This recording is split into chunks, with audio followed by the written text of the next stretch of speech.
y puedes arrancar cuando gustes, ¿sí? Bueno, muchas gracias Martín. Buenas noches a todos. Muchas gracias por la invitación, gracias por sumarse a la conexión. Silenciar tu micrófono. Vamos a hablar esta noche sobre las enfermedades bacterianas invasivas. Un segundito, vamos a silenciar el micrófono. ¿El tuyo? Sí. Por ahí lo que podrían hacer es bajar un poco el volumen de la computadora de Oscar, Leandro. Ahí está. O de última bajen los volúmenes de los parlantes de ambas computadoras y ahí puedes hablar tranquilo. Total, esto queda grabado. Le bajas. Bueno, vamos a hablar sobre las enfermedades bacterianas invasivas. Nosotros estamos trabajando en un proyecto de investigación. Yo participo como becario, el doctor López como investigador principal. Como pueden ver, es un estudio multicéntrico, participan 6 unidades centinelias, entre ellas está nuestro nosocomio, el Hospital Barreiro, participan también el Hospital Niño Jesús de Tucumán, el Vilela de Santa Fe, y de la provincia de Buenos Aires tenemos el Hospital Elizalde, Gutiérrez, el Posadas, y también el servicio de pediatría del Hospital Posadas. Es un estudio multicéntrico que participan todos estos centros. ¿Cambia? Bueno, el trabajo de investigación, el título son las enfermedades bacterianas invasivas en pediatría en la era post-pandémica COVID-19 en Argentina. Los objetivos van a ser estudiar las cargas de enfermedad, las características clínicas, epidemiológicas y microbiológicas de las enfermedades causadas por los microorganismos que vamos a mencionar ahora, que son el Streptococcus pneumoniae, el Haemophilus influenzae tipo B, el meningococo, Neisseria meningitis, el Staphylococcus aureus. Esto tiene que ser en pacientes hospitalizados menores de 15 años. También los objetivos van a ser describir el riesgo de la ocurrencia, la letalidad y la resistencia antibiótica de estos microorganismos. Vamos a definir como enfermedad bacteriana invasiva aquella en la cual logramos el aislamiento de un germen en un sitio previamente estéril, ¿no es cierto? Estamos hablando ya sea de una neumonía, una meningitis, una infección de piel y partes blandas, una osteoartritis o inclusive una bacteriemia. Bueno, es un estudio de epidemiológica activa, observacional y transversal. La captura de los datos es prospectiva. Y bueno, como mencioné previamente, son incluidos pacientes menores de 15 años, menores o igual a 15 años, con enfermedad bacteriana invasiva, que ya la definimos, con los microorganismos propuestos previamente, en alguna de estas 6 unidades que mencioné, entre octubre de 2022 y septiembre de 2025 inclusive. Los criterios de inclusión, eh, volvemos a lo mismo, son los pacientes menores de 15 años que tengan una enfermedad bacteriana invasiva, que ya la definimos por los microorganismos previamente propuestos. Vale aclarar que en esos microorganismos no está incluido en el texto, digamos, lo que es el Streptococcus pyogenes, pero se vio que cuando se inició la investigación hubo un aumento significativo de enfermedades bacterianas invasivas por piógenes, por lo cual también se incluyó este germen. En los hospitales que mencioné entre octubre de 2022 y septiembre de 2025. Son criterios de exclusión aquellos pacientes que tengan una infección intrahospitalaria por los gérmenes propuestos, que la clínica sea compatible con enfermedad bacteriana, pero que sean cultivos negativos o cultivos positivos por otros microorganismos, o que no se tenga el cultivo disponible, y que se haya aislado el germen, por más que sea una EBI o que sea nuestro nosocomio, pero que el aislamiento del germen haya sido en otro centro. También un criterio de exclusión, mejor dicho, que no está explícito aquí, pero es, por ejemplo, que el germen haya sido aislado por otro método que no sea el cultivo. Tenemos un ejemplo de un paciente actualmente internado en nuestra terapia que tiene un aislamiento de un neumococo por un film array respiratorio, el cual no lo podemos incluir debido a que no es por un cultivo. Bueno, el trabajo comienza cuando nos encontramos con la clínica, con un paciente con una enfermedad bacteriana invasiva, ya sea estas formas clínicas que mencioné previamente, en la cual nosotros pasamos a confeccionar una ficha. La ficha, como verán, tiene datos filiatorios, datos sobre la lactancia, dato importantísimo para nosotros que es el calendario, el carnet de vacunación de nuestro paciente, lo que es las características sociológicas, digamos, del paciente, las características de la vivienda, el número de personas, la cantidad de convivientes, el nivel socioeconómico. Nosotros lo hacemos mediante un test de Graf-Méndez, digamos, que evalúa lo que son los ingresos de esta familia, el oficio de los padres o tutores y el nivel de instrucción de ellos, el inicio de los síntomas, cuándo consultó por primera vez y cuándo se internó, si tiene alguna patología de base, si tiene algún factor de riesgo, ya sea el tabaquismo pasivo, la prematurez o el bajo peso, la asistencia a jardín maternal, si cumplió internaciones previas o utilizó tratamientos antibióticos en los últimos 3 meses. Las formas clínicas, como ya las mencioné, si tienen o no alguna complicación de estas formas clínicas, por ejemplo, la neumonía con algún derrame, con alguna neumonía necrotizante, como ya vamos a ver más adelante. En la otra cara de la ficha vemos lo que es el tratamiento antibiótico inicial, cuántos días cumplió, si se rotó este esquema antibiótico y si posterior al alta o a la externación continuó con un tratamiento ambulatorio. Con respecto a la parte microbiológica, el germen aislado, que como acá verán está el neumococo, el Staphylococcus aureus, el Haemophilus influenzae tipo B y el meningococo. Falta aquí agregar al Streptococcus pyogenes, la fecha de la muestra y la sensibilidad, que es importantísimo para nosotros porque, como mencioné previamente, uno de los objetivos es evaluar la resistencia a los antimicrobianos de estos gérmenes. El sitio de aislamiento, que como mencioné previamente, para que sea una EBI tiene que ser un sitio estéril. Y con respecto al virológico, si concomitantemente con esta infección hay una infección viral, es decir, una coinfección. Posteriormente, la evolución de este paciente, si fue de alta, se fue de alta con secuelas o si ovitó. Bueno, esto para nosotros es muy importante compartirlo. Esto es un abstract que está en inglés, que se va a presentar en distintos congresos en Europa en este año de infectología. Para nosotros es importante compartirlos porque también formarlos partes a todos ustedes, los que trabajan en nuestro nosocomio, debido a que todos trabajan para confeccionar la historia clínica, conseguir todos estos datos que para nosotros son importantes, ya sea desde los antecedentes patológicos del paciente, el calendario de vacunación, el carnet de vacunación y las características de la vivienda del paciente. Todos estos datos son importantísimos para nosotros. Agradecerles, para nosotros es un orgullo de que nuestro trabajo y el nombre de nuestro nosocomio esté representado en este tipo de congresos y convenciones, ¿no es cierto? Acá pueden ver el abstract en inglés, en el cual, bueno, está resaltado el hospital, el nombre de nuestro hospital, figura también el nombre del doctor López como investigador profesional, perdón, investigador principal, y mi nombre como becario. Este es un resumen del abstract en el cual habla sobre la enfermedad por neumococo, en un total de 47.164 altas hospitalarias, se incluyeron 84 casos de enfermedades por neumococo. Fíjense que, como vamos a ver más adelante, nosotros aportamos de estos 84 un total de 11 casos, que no es un número menor, teniendo en cuenta la magnitud de nuestro centro, a comparación de los mencionados, los otros 5 centros, es de menor cantidad de pacientes, ¿no es cierto? La tasa de hospitalización por enfermedad por neumococo fue de un 17,8%.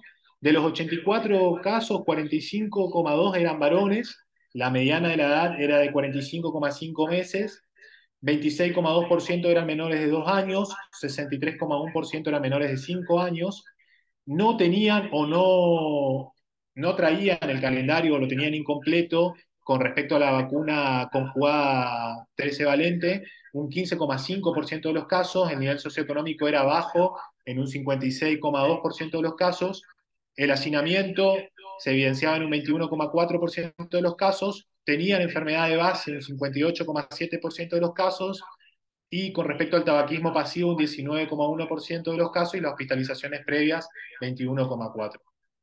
Las formas clínicas, la más frecuente fue la neumonía, fueron un total de 58 casos, que corresponde al 69,1% de los casos, de las cuales 41 fueron con derrame y 14 fueron necrotizantes. Meningitis, un total de 13 casos, sepsis, un total de 10 casos, bacteriemias fueron 6, artritis fue un caso, infección de partes blandas también fue un caso, ambas comparten el 1,2%. Se realizó el diagnóstico microbiológico convencional en 61 de estos 84 casos y el diagnóstico también molecular en 23 de estos casos. El neumococo fueron serotipados, los neumococos aislados fueron del total solamente 35,7% de los casos, que de ese 84 es un total de 30. Y es importante esto también, que los serotipos distintos a los que se incluyen en la vacuna 13 valente fueron responsables del 80%, o sea, 24 de 30% de los casos. Esto es importante remarcarlo porque van a ver que a nivel local, digamos, en nuestro nosocomio, se dieron características similares.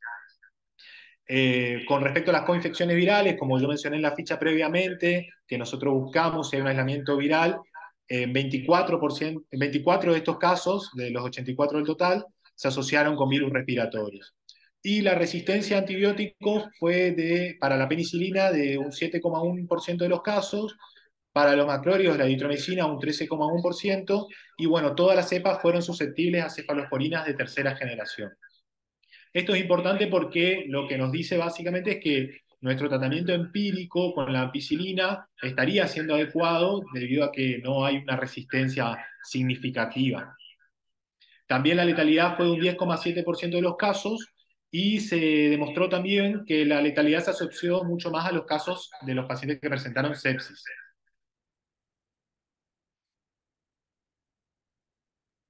Bueno, muy bien. A partir de aquí, sigue Oscar. La verdad que interesante el trabajo propuesto. Las preguntas vamos a dejarlas para el final. Vayan pensando alguna pregunta, que eso vamos a ponerla en cuestión al finalizar esta segunda parte. Así que bueno, seguís, Oscar. Bueno, ¿se escucha bien ahí, Martín? Sí, sí, se escucha. Bueno, primero perdón por el eco, pero yo de la tecnología yo no podía bajar el volumen de mi computadora, estamos trabajando con dos computadoras. Reiterar lo que dijo Leandro, agradecer que yo no sé si la invitación, porque somos de la familia, ¿no? Pero la posibilidad de participar en esta actividad, que son actividades sumamente valederas, y esta fundamentalmente porque lo que vamos a transmitir o lo que estamos transmitiendo es lo que está pasando en nuestro hospital. Para aquellos médicos que hoy están conectados, que trabajan en nuestro hospital, es un dato significativo. Y hay médicos como sé que está Rubén de Oberá conectado, Rubén Prindilson, que son datos que también los pueden traspolar porque no va a cambiar mucho lo que dice nuestra bacteriología de lo que dice la bacteriología de la provincia y probablemente de la región. Resaltar una vez más que todos estos datos que nosotros vamos a exponer ahora han sido generados por ustedes, por nosotros, por nuestro hospital, ¿sí? Como decía Leandro, desde aquel que confecciona la historia clínica, al que se encarga de llevar la muestra, bacteriología, espero que Lorena tenga la oportunidad de estar participando, me dijo que iba a hacer lo posible para participar, lo que es nuestra bacteriología, uno de los pilares, como siempre lo menciono, de poder participar, de tener el orgullo de ser uno de los 6 hospitales del país que están participando en este estudio y en otro más que estamos realizando con Leandro relacionado a infecciones virales, pero uno de los pilares es nuestro laboratorio y sobre todo nuestro laboratorio de bacteriología. Por eso una vez más, agradecerles a todos, pedirles que sigamos con este compromiso y rellenando aquellos datos que por ahí a veces nos cuesta rellenarlos, pero que nos sirven a nosotros para poder confeccionar la ficha solo leyendo la historia clínica. Muy bien, ¿qué es lo que nosotros encontramos en nuestro hospital? Sobre un total de 50 aislamientos, nuestra N va a ser de 50, nos encontramos que el 46% de los aislamientos correspondían a Staphylococcus aureus meticilino resistente. El 16% a neumococo. Esto de los números por lo menos a mí no me gusta mucho, pero como para que tengamos en cuenta que casi la mitad de nuestros aislamientos o más de la mitad, si sumamos los Staphylococcus aureus meticilinos sensibles, corresponden a estafilococo. Y le sigue el neumococo. Sorprendentemente hay un número importante de casos, casi 10 casos, de hemófilos influenza. Acá está mal hecha la nomenclatura porque dice esta es una nomenclatura de hemófilo influenza B, pero en realidad de los casos que aislamos ninguno fue hemófilo influenza B. Fueron no B, algunos F y otros serotipos más. Un 2% de meningococo y aislamos 3 casos de streptopiógenes invasivos, ¿sí? Como este no está desglosado en las diapositivas posteriores, me voy a detener 2 minutitos a hablar sobre el piógenes, que siempre lo tenemos que tener en cuenta, debemos sospechar que de los piógenes aislados tanto en nuestro hospital como en los otros centros, todos son sensibles a la penicilina, por lo tanto es un buen tratamiento de la penicilina. Como ustedes saben, el piógenes es aquel que produce la angina estreptocóxica o la angina pultácea. Por lo tanto, el tratamiento adecuado para una faringitis estreptocóxica sigue siendo penicilina o amoxicilina.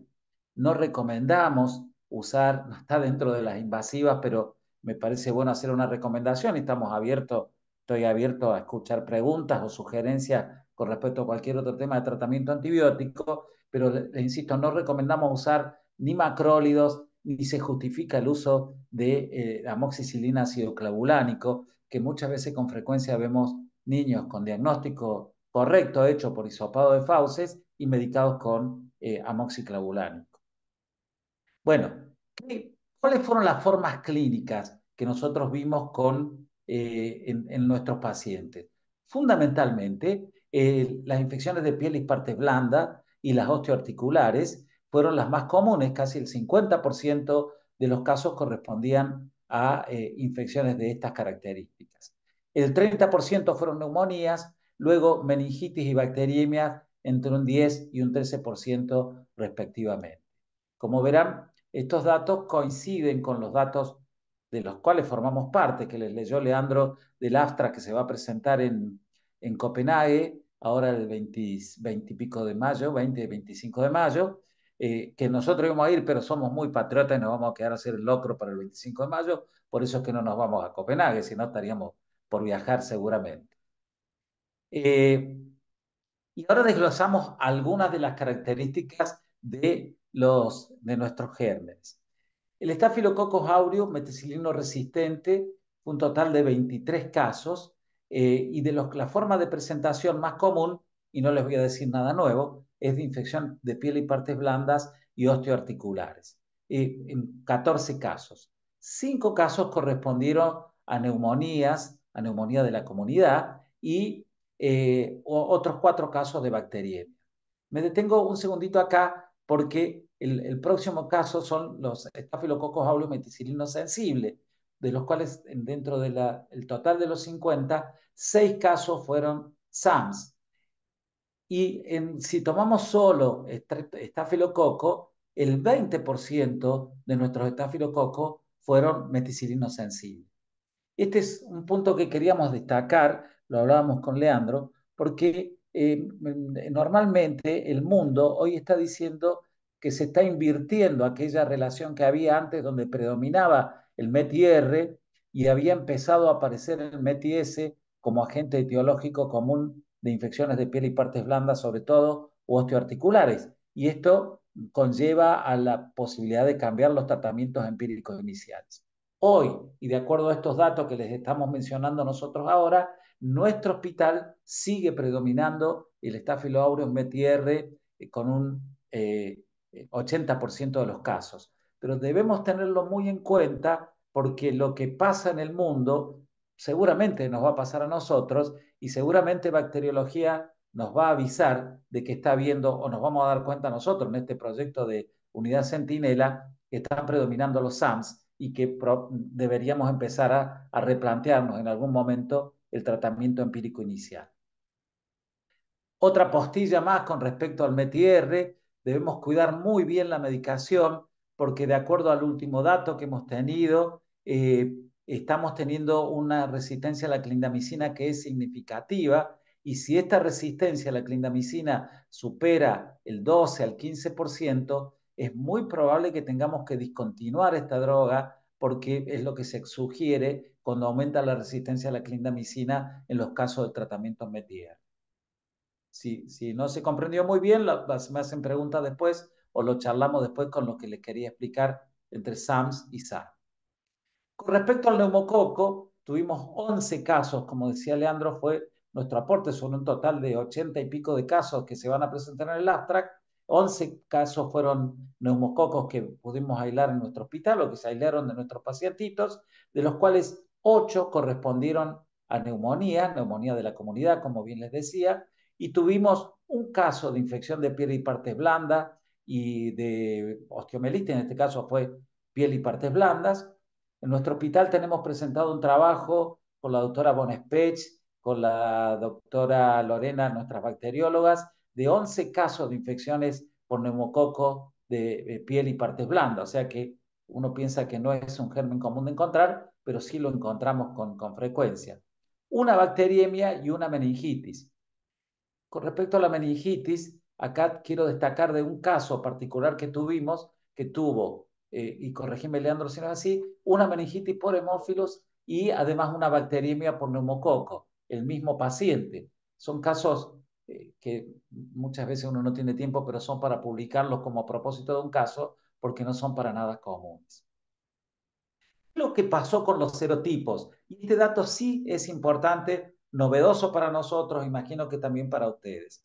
De todos los pacientes que aislamos, hemos recibido, creo que son de 8 o 9 serotipos, de los qué serotipo de neumococo fueron, y fueron el 24F, el 23B, el 23A, el 19A, el 24A y el 24B. Son muchos números, pero lo importante que quiero que tengan en cuenta es que de los aislados, de los que pudimos serotipificar, que son muestras que son cultivos que toma nuestro laboratorio de bacteriología, que se envían al Malbrán y el Malbrán los serotipifica y que a veces demora bastante en tener los resultados, pero de todos estos casos, fíjense ustedes que solamente el 19A está incluido en la vacuna 13 valente conjugada para neumococo. Los otros serotipos no están incluidos en la vacuna. Y este es un dato importante porque significa que nuestra vacuna conjugada 13 valente para neumococo está siendo efectiva porque hasta antes de esta vacuna, el serotipo 14, el 6A, el 19F, eran los agentes comunes etiológicos o los serotipos más comunes de encontrar en las infecciones invasivas por neumococo. También este serotipo 19A está incluido en la vacuna polisacárido 23 valente.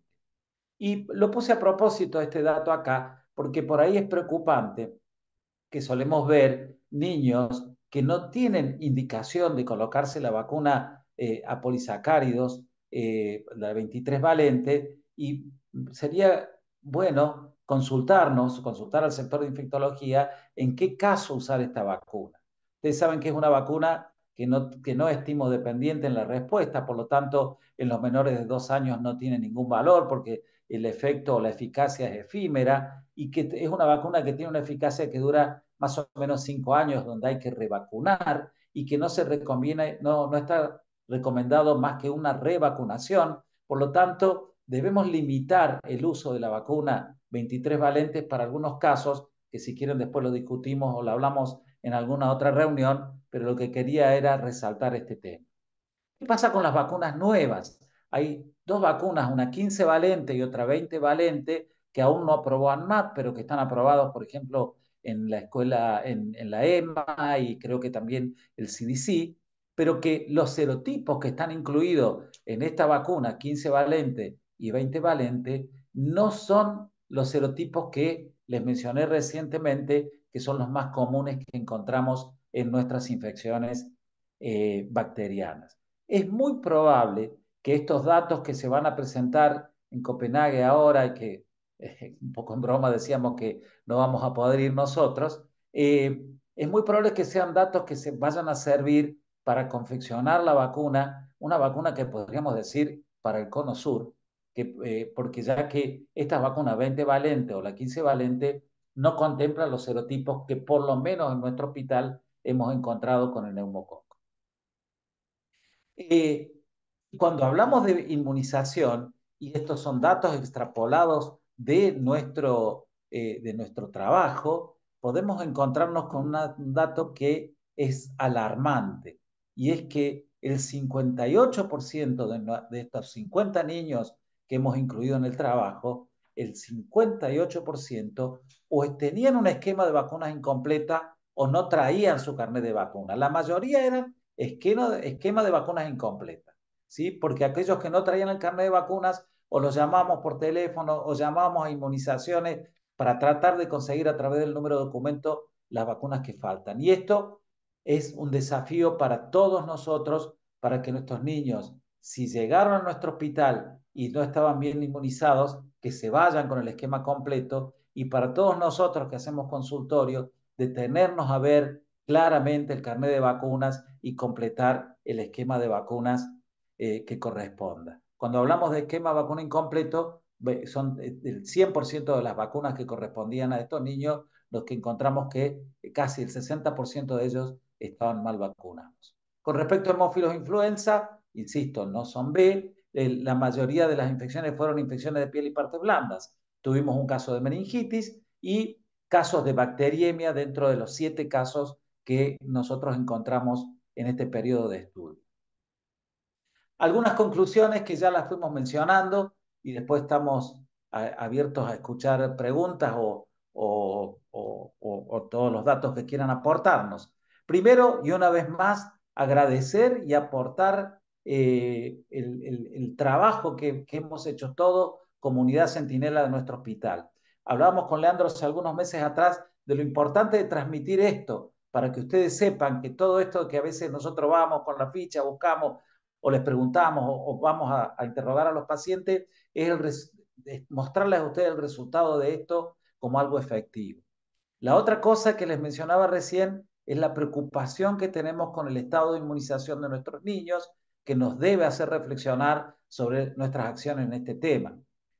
En nuestro hospital, a diferencia de lo que estaría pasando en otros centros, continúa siendo el METIR el aislamiento más frecuente, y nuestros estreptococos neumoniae tienen alta sensibilidad a la penicilina, por lo tanto, y lo mencionaba Leandro también recién, el tratamiento empírico inicial en neumonías es la ampicilina, y como sabemos que hay una resistencia intermedia, la dosis aconsejable es el doble de la dosis común, que es 200 miligramos, la dosis común es de 100, nosotros damos 200 miligramos por kilo, y el otro tema que seguramente es importante para que lo tengamos en cuenta es que la vacuna PCV13, la vacuna conjugada 13 valente para neumococo, es efectiva. Y que, ¿por qué decimos que es efectiva? Porque no hemos encontrado, salvo un solo caso, ningún otro caso de serotipos que no estén incluidos en la vacuna. Por eso nos parece importante que tengamos en cuenta estos datos. Desde ya, muchísimas gracias. Para mí ha sido una frutilla más del postre poder compartir con mi hijo esta reunión, y ojalá que sea la primera de muchas. Estamos a disposición para cualquier pregunta o acotación que quieran hacernos. Bueno, muchísimas gracias, Oscar. La verdad que el tema es muy interesante. Supongo que debe haber preguntas del auditorio. No sé si lo quieren hacer con micrófono abierto o en el chat. Queda abierto el chat para hacer preguntas. O si quieren, abren su micrófono y lo hacen. Yo quería hacer alguna cuestión o una pregunta. Vi que en la presentación del trabajo de lo que es enfermedades invasivas por neumococo hubo como una curva que en los chicos de menor edad, digamos, los más chiquititos, tenía como alta incidencia, como que después en los menores de 2 años bajaba la presentación de enfermedad invasiva y después en el rango etario de entre 2 a 5, si no me equivoco, volvía otra vez a ser alto. ¿Usted tiene alguna asociación o tiene ni idea por qué ocurre eso, sabiendo que los esquemas de vacunación son incompletos, contemplando solamente que también están incompletos las dosis de vacuna para neumococo? ¿Podrían explicar eso? Nosotros, sí, nosotros todavía no hemos terminado este análisis que se ha hecho, es un análisis grueso de los datos. Hay muchos datos más que los mencionaba Leandro cuando hablaba de la ficha, Ujú. que no los hemos podido extrapolar y que seguramente van a ser motivo de seguir profundizando en el tema. Pero con respecto a esto, los menores de 2 años, deberían estar bien vacunados, pero ustedes saben que en el tema de en el momento de la pandemia cayó significativamente la cobertura vacinal en todas las vacunas. Y esto nos explicaría un poco qué es lo que está pasando con el esquema de vacunas, sobre todo vacuna conjugada tercevalente. En un análisis así no estudiado significativamente, muchos de estos niños tienen una o dos dosis de la 13 valente, pero no tienen el esquema completo. Y este es otro dato importante que me das pie para mencionarlo, y es que las vacunas conjugadas necesitan dos dosis antes del año y sí o sí un refuerzo después del año. Entonces, si yo encuentro vacunas como vacuna para meningococo o vacuna 13 valente, que tiene dos dosis, y el niño no se hizo el refuerzo después del año, podríamos decir que falta el booster necesario para tener la inmunización adecuada de estos niños. Entonces, es un dato también, un tips más para tener en cuenta con respecto al tema de las vacunas. Nos suele ocurrir que enviamos a los niños a vacunar a los centros de vacunación, a los CAPS, y que muchas veces la persona encargada de vacunar no tiene este concepto tan claro, entonces a veces hay que enviar una notita con una orden diciendo se necesita un refuerzo después del año de edad de determinadas vacunas.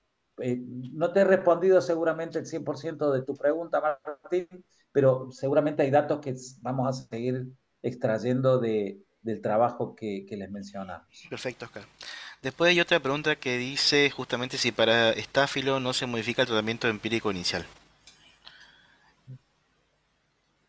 No, por lo que les decía recién, ¿no? El tratamiento empírico inicial para, bueno, el tratamiento empírico todavía no sabemos cuál es el germen, pero si es una infección de piel y partes blandas y el paciente no tiene compromiso hemodinámico, no está séptico, el tratamiento empírico inicial podría ser la clindamicina, ¿sí? Eh, Podría ser la trimetroprima sulfa.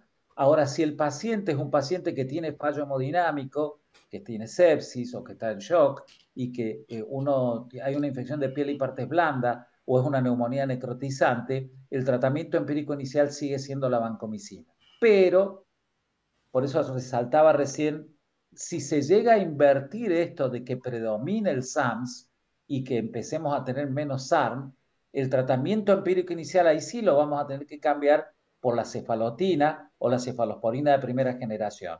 Y a veces uno puede cometer el error y decir, le voy a dejar vancomicina porque es mejor. Doctores, hay algunos SAMs que no son tan sensibles a la vancomicina. Por eso el tratamiento empírico inicial, en el caso de que se invirtiera la fórmula y empezara a predominar el SAMS, el tratamiento empírico inicial es la cefalotina. Resumiendo, hoy el tratamiento empírico inicial para infecciones de piel y partes blandas y osteoarticulares hasta rescatar germen sigue siendo la clindamicina. Perfecto. Cefalotina a altas dosis, preguntan. La cefalotina se puede usar a 100 miligramos por kilo y por día. No necesita ser altas dosis. Si uno puede elevar las dosis de cefalotina o de TMS cuando paso de la vía parenteral a la vía oral. En el caso de, ustedes saben que las osteomielitis, cuando el paciente mejora la PCR significativamente y el paciente no tiene clínica, puedo pasar de la vía parenteral a la vía oral. En esos casos sí puedo aumentar la dosis de la medicación por vía oral. Perfecto. No sé si alguien tiene alguna otra pregunta más o quiere abrir el micrófono.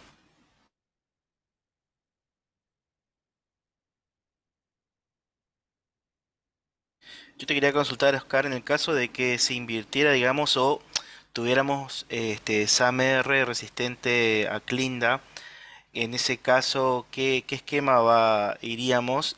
Dios no quiera que lleguemos a esa situación, pero ¿a qué esquema tendríamos que escalonar en ese caso si llegáramos a esa situación epidemiológica catastrófica?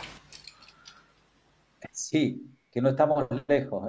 No sé si decir catastrófica, pero no estamos lejos porque vos sabés cómo usamos clindamicina con mucha frecuencia. Bueno, lo indicado sería, bueno, vancomicina en el caso de que el paciente estuviera con la hemodinamia o séptico, con una hemodinamia alterada, y si no, una alternativa se podría usar trimetroprima sulfametoxazol. Bien. Bien, bien, bien. La cuestión con trimetoprima sulfametoxazol como tratamiento empírico inicial es que uno tiene que tratar de definir bien que se trata de un estáfilo, porque todos sabemos que las infecciones de piel y partes blandas, sobre todo piel y partes blandas, no tanto las osteoarticulares, los dos agentes etiológicos más comunes son estáfilo y estrepto. Y si se tratara de un estrepto, TMS no está indicado usar, ¿sí? Hay resistencia a la TMS del estreptococo a trimetoprim sulfa. Por lo tanto, uno debería tener algún dato clínico que nos sugiera de que el paciente está cursando una infección por estafilococo. También eso es bueno mencionarlo. No nos olvidemos que el estafilococo produce lesiones supurativas. Por lo tanto, si yo tengo un ecógrafo a mano o la clínica, la semiología, y puedo palpar una lesión que está supurando, que tiene líquido, sospecho que es un estáfilo y puedo usar TMS. Si tiene una celulitis, una infección de piel y parte blanda sin colección, cuidado porque puede ser un estreptococo, ¿sí? Entonces, y la otra cosa es fundamental, gol estándar para el infectólogo y para nosotros, para todos los médicos y para el bacteriólogo, antes de la primera dosis de antibiótico, si pudiéramos tomar una punción, si es la colección del lugar de la colección, si no hay colección, entrar por piel sana, a lo mejor instilar agua destilada, 1 centímetro o 2 y aspirar y mandar esa muestra a cultivo, sería importantísimo porque nos podría permitir evaluar de qué germen se trata. No nos olvidemos que hemos mencionado que tenemos infecciones por neumococo, por ejemplo. Perfecto. Y justamente que mencionaron el neumococo, también llama la atención que en el trabajo que ustedes hicieron hay una alta utilización de macrólidos. En el caso de faringitis, ¿qué recomendación puedes hacer con respecto a eso, sabiendo que hay ciertos estudios que demostraron que genera, como no sé, mediante cuál mecanismo, resistencia del estafilococo si es que llegar a haber una coinfección con la misma, ¿no? Vos me estás refiriendo, hay dos cosas a tener en cuenta. Primero, o de tu pregunta voy a desglosar dos o tres cosas. Exactamente. Primero, en el caso de estreptococo, piógenes, como decíamos al principio, angina estreptocóxica o infecciones de piel y parte blanda por estreptococo, hay que tener cuidado porque hay resistencia, ¿sí? Acitromicina, una droga noble y muy cómoda para usar porque en un principio era una dosis por día durante 3 días, con el correr de los años o de los meses, ahora se recomienda 5 días, pero sigue siendo de elección la penicilina o la amoxicilina. En el caso de estafilococo, hay que tener, perdón, en el uso indiscriminado de los macrólidos, que con frecuencia solemos ver en la temporada invernal por los cuadros respiratorios, lo que genera o induce resistencia a la clindamicina. Hay Exacto. algunos trabajos, hay un trabajo hecho creo que en una localidad en Santa Fe, que tuvieron un brote de tos coqueluchoide y por lo tanto se usó muchísimo macrólido. Todo paciente con tos lo usaban macrólido porque parecía ser que había como un brote de coqueluche. Y lo que ocurrió, lo que vieron después de eso, un tiempo después de eso, cómo aumentó la resistencia a la clindamicina para el estafilococo. Entonces, el uso de macrólidos indiscriminados sin indicación adecuada puede generar una inducción de resistencia a la clindamicina al estafilococo. Por eso debemos tener mucho cuidado con el uso de los macrólidos, teniendo en cuenta la situación que estamos viviendo con una resistencia de la clindamicina que está llegando a más del 10-12%. Bien, perfecto. Y en el caso del neumococo, como también el Haemophilus, los factores de riesgo por ahí de hacinamiento no fueron tan importantes como si la comorbilidad previa estaba viendo en el trabajo de ustedes. ¿Puede ser así? Sí, hubo casos donde hubo comorbilidad, pero lo que se vio, por ejemplo, el tabaquismo, el hacinamiento, fueron factores importantes a tener en cuenta. No tenemos estipulado si hubo comorbilidades asociadas con neumococo. Están dentro de las fichas y dentro de lo que hemos cargado en el REDCap, y de ahí se van a ir sacando distintos datos seguramente a posteriori de esto. Perfecto. Bueno, sí, no sé si alguien tiene alguna pregunta con respecto al tema, enfermedades bacterianas invasivas, o bueno, con respecto al trabajo, si alguien quiere hacer algún aporte. ¿Cómo están usando los tratamientos empíricos, digamos, en sus localidades? ¿Con qué están medicando las neumonías donde se sospecha que sean por neumococo? Cómo están trabajando de ese aspecto? Para la audiencia, básicamente, ¿no?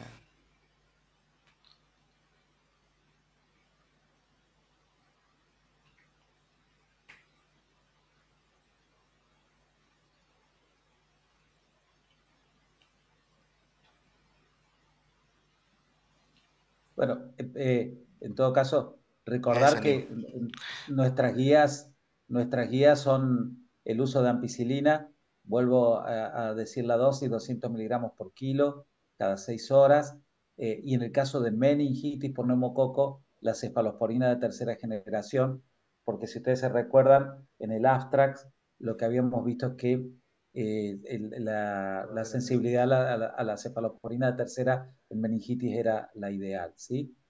Pero para neumonías el uso de ampicilina. Y una duda que me queda, creo que lo hemos hablado, no sé si está Verónica dentro del grupo o alguien de infecto, es, no sé por qué nosotros usamos en la supuración pleuropulmonar a 300 miligramos por kilo, porque la resistencia es exactamente la misma en la neumonía que en la supuración pleuropulmonar. Pero bueno, es un tema para analizarlo y leer un poco más. Bueno, perfecto. Si nadie tiene ninguna duda, alguna consulta o algo, damos por finalizar la charla. Bueno, te agradecemos, Car y Leandro, por la predisposición, por esta charla interesante y bueno, esperamos que, como dijiste vos, sean una de tantas más. Así que bueno, gracias a todos los participantes, a todos los que están conectados y bueno, vamos a seguir publicando e invitándolos a otras charlas. Así que bueno, agradecemos a todo el equipo y a todos los presentes también. Bueno, Muchísimas muchísimas gracias. gracias a la Sociedad de Pediatría y a todos los presentes y seguramente seguiremos avanzando con este trabajo y podremos en los próximos meses a lo mejor aportar más datos, por lo menos en un paper o en algo, si no es a través de una actividad como esta. Gracias a todos, que pasen buenas noches y nos vemos mañana. Gracias, Muchas gracias. gracias. Gracias por la invitación. Nos vemos, chicos.